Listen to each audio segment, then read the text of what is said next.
I'm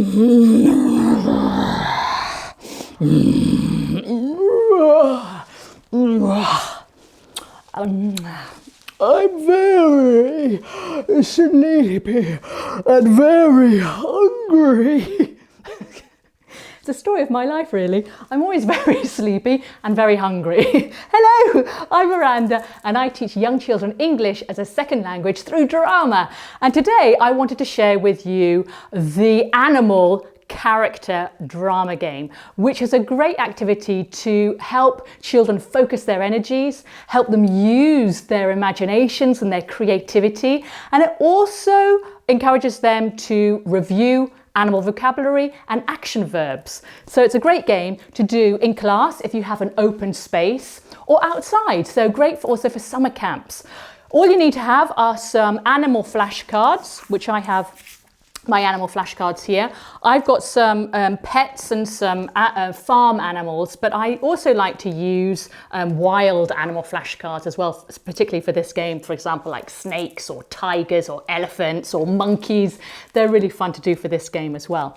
And the game is like this. You're going to spread out your children in your open space, and you are going to secretly share with them an animal flashcard. So you're going to, with each child, you're going to show them an animal flashcard, yes? Now, depending on the size of your group, you are going to give maybe 3, 4 or 5 children the same animal flashcards. So maybe 2 or 3 children all have a cat, 2 or 3 children all have a frog, 3 or 4 children all have a duck, for example, in this case.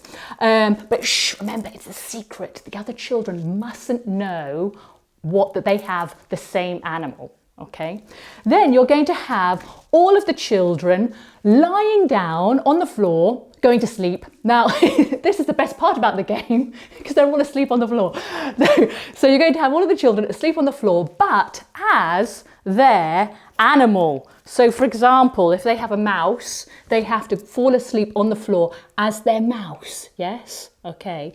While they are sleeping, you are going to put on some music. Now it's not essential to use music for this game, but I like to use the music because if I put on a slow, soft music, then I see that the children slow down and they don't rush through the activity because it's really an improvisation game. If you don't have music, you will tend to find that the children will finish the game in 30 seconds and that's it. But if you have some soft, slow music on, it will just slow the activity down a bit. So you put on the music while they're still sleeping. And then what you're going to do is you're going to give them an instruction and you're going to say, okay, now I want your animal to wake up slowly. So the children are going to wake up as their animal, yes, very slowly. So they can be a bird or a mouse or a monkey. Oh, wake up, stretch. Then they can have a wash. So as their animal, not normal washing, not children washing, but as their animal. So how would their animal wash themselves, yes? They wash. Then you're going to indicate for them to, for example, eat. Yes, they're feeling hungry. So how does their animal eat? So it's not differently, it's going to be very different from how they normally eat a sandwich. How would an animal eat? Their animal, their cat or their monkey or their snake. So they're going to eat and then they're going to drink. How would their animal drink? How would their animal start to move, walk? So maybe you can have some children who are going to be slithering around on the floor. You're going to have other children who are going to be hopping, jumping, crawling, yes, as their animal. And then finally, you can say to the children, indicate for them to use a sound. Now, all of these instructions might be a little bit complicated for children. So you're going to have to use a lot of actions, yes, to help them understand your instructions. Don't just verbally tell your children what to do. You're going to use actions to help them, their comprehension, okay? So once they're moving around the space, they're using their sounds, yes? They are then going to find someone else in their family.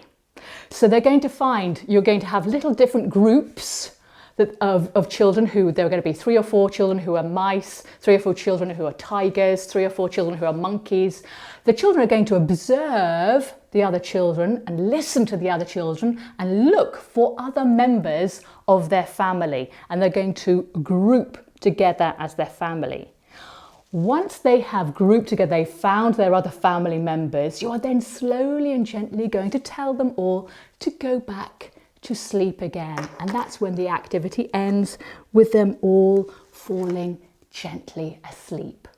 At the end of the activity, turn the music off if you're using music, group the children in a circle, and then you can say to them, who is your family? Yes, who is your family? Ah, the family of tigers. Who is your family? Family of monkeys. And see if the children all got their family correct. So it's a very simple activity. The older the children are, the more concentrated they are, naturally. So the longer you can make the activity. The younger the children are, the less concentrated they'll be. So you might have to adapt the activity, simplify it a little bit and make it shorter, obviously, to help their comprehension and their level of English.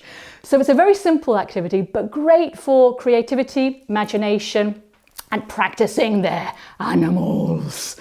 I hope you enjoyed this game. I hope your children enjoy this game.